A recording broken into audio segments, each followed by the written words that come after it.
So let's quickly recap how Group F has ended. We had said at the 3:30 p.m. show that the calculators will be out and yellow cards and disciplinary points will have to be closely monitored. But in the end, it did not matter. Sweden's thrashing of Mexico sees them take top position, while Mexico keep their record of qualifying for every round of 16 stage since 1994 intact. At the bottom there, Germany finished 4th and last. Eugeneson, Germany have finished 4th in this group. They finished 4th. I can't believe what's just happened. Who would have expected, you know? But the way they played, you could have. I think we should have seen it coming. First game, the second game, and now third game. They've been too predictable in the way of the attack. It's been slow, lethargic. Ozil looks like as if he doesn't want to play. So it's all has to be with the players. It looks like they're not motivated at all. 70% possession for Germany, 70%. Still they end up losing. Footballing gods aren't just cruel. This is brutal. Yep. Of course, you know, Eugene mentioned Ozil there, you know, a player of immense quality on his day, but I don't think he has enough of good days, you know, at club or international level. You know, he does have that quality. He was only second to Kroos tonight in total passes. He had more successful dribbles. You know, most of his passes are in the attacking third, but it's easy to play sideways. It's very difficult to play against a block. When you have two banks of four, it's very tough. But these types of players, that's why they paid so much money. That's why they get into the top teams in the world, because they have done that. They're game changers. Exactly you didn't see any game changers in this German side, barring Toni Kroos last minute in that last game against Sweden. That's where we, like you said, the selection of the team. Leroy Sané would have given a different dimension to the team. He could penetrate. He could give a different dimension. So since you bring this up, Joachim Löw made 5 changes. That's a lot of changes to make for a game which you have to win to get into the next round. I think he must have been too overconfident of South Korea, but Korea just showed that. They waited for the moment and they took it. You know, just looking at this German team, looking at German football over the years, they're known to be ruthless, they're known to be efficient. While you could say they were efficient because they got the right number of possession, they were not ruthless. And this World Cup has shown that if you slip up even one bit, somebody's going to hurt you big time. I'd probably use the word toothless, to be honest. And when did we last say that about a German team? You can't, never. You know, this is the first time it's happened. So, you know, I think also when we've talked about this footballing god scenario, 4 chances, half chances, fell to Mats Hummels tonight in the penalty area. You know, late on in the game also. I mean, you don't really want your chances falling to him either. He's just come back with a neck injury, and then 3 of those end up on his head. He should have scored from there. A player of his calibre, at club level, what he's done over the past few years, and winning, of course, the last World Cup, he should be scoring them. Yeah. Why this is huge, and I think we should tell our viewers why this is huge, that even when Brazil were hammered 7-1 last time, it was still a World Cup semi-final. Anything could happen.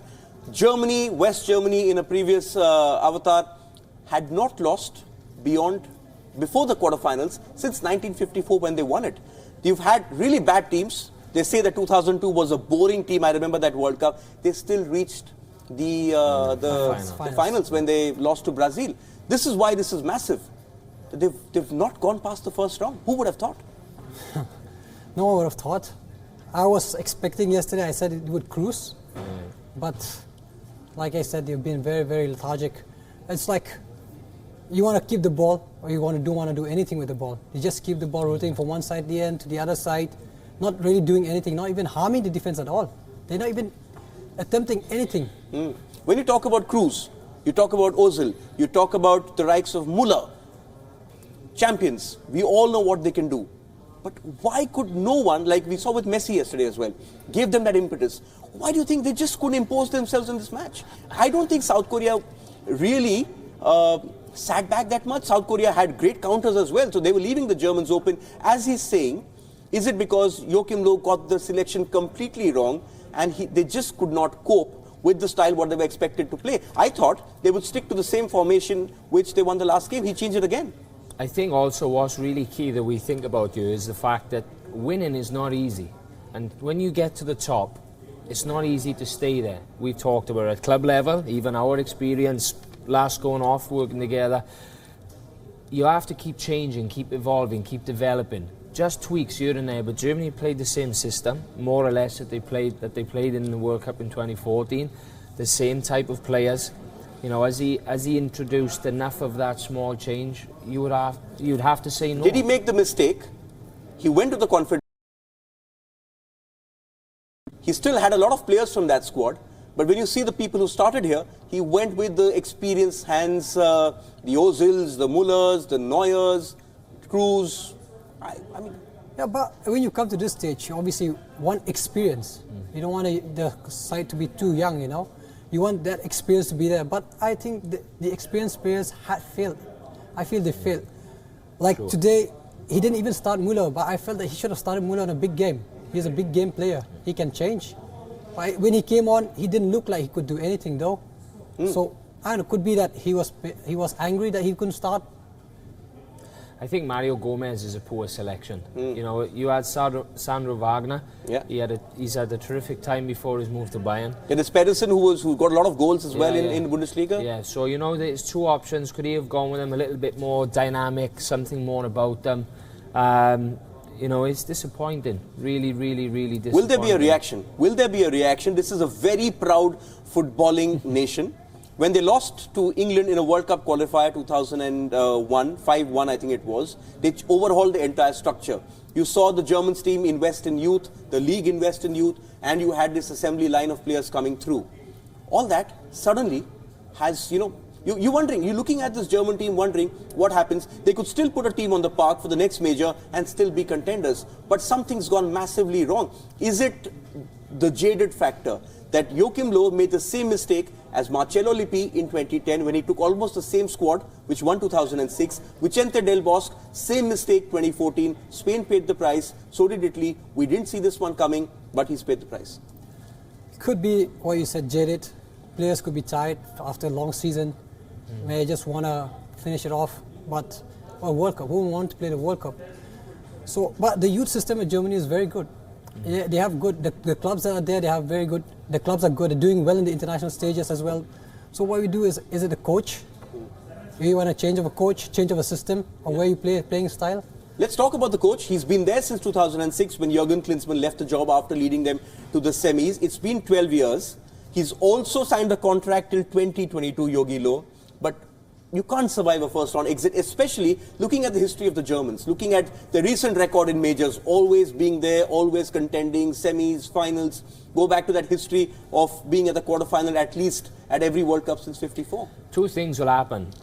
They'll have the review because of the way that they are structured, so to speak. He'll either have to leave or they'll give him a chance to start the qualifiers. And if half of this team has not changed in terms of the crux of the squad and he brings these new players in and gives them a chance, then they'll cut him during qualifying.